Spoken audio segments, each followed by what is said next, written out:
Dear Ate Toy, hindi ko alam kung tama pa bang tawagin kong buhay to. Kasi araw-araw na lang, laban. Isang simpleng ina lang ako na hinahabol ang oras para lang may maipakain sa mga anak ko.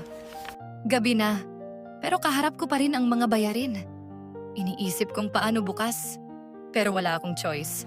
Kailangan kong lumaban. Madaling araw pa lang, gising na ako. Tahimik akong nagluluto habang tulog pa ang mga anak ko. Walang reklamo. Para sa kanila, laba dito. Laba doon.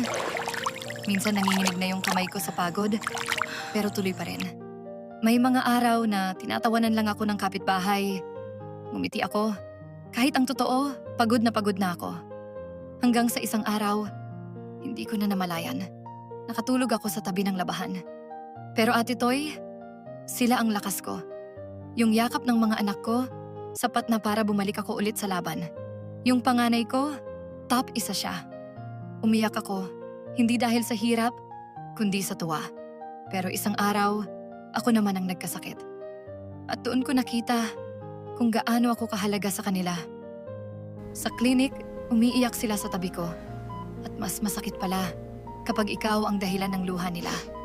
Lumipas ang panahon, nakaya nila. Graduate ang panganay ko. At habang nasa stage siya, umiiyak ako. Sobrang proud. Unang sahod niya, ibinigay niya sa akin. At dun kami pareho natawa habang umiiyak. Ngayon, Ate Toy, nakatayo ako sa harap ng bahay ko. Maginhawa na ang buhay, pero hindi ko makakalimutan kung saan kami nagsimula. Walang ina na talo kapag ang laban niya ay para sa mga anak niya. Dear Ate Toy, hindi ko alam kung tama pa bang tawagin kong buhay to. Kasi araw-araw na lang, laban. Isang simpleng ina lang ako na hinahabol ang oras para lang may maipakain sa mga anak ko.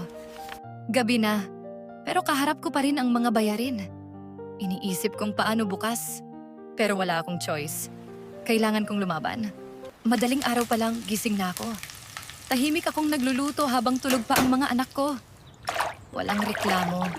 Para sa kanila, laba dito. Laba doon. Minsan nanginginig na yung kamay ko sa pagod, pero tuloy pa rin. May mga araw na tinatawanan lang ako ng kapitbahay. Ngumiti ako. Kahit ang totoo, pagod na ako. Hanggang sa isang araw, hindi ko na namalayan. Nakatulog ako sa tabi ng labahan. Pero Ate Toy, sila ang lakas ko. Yung yakap ng mga anak ko, sapat na para bumalik ako ulit sa laban.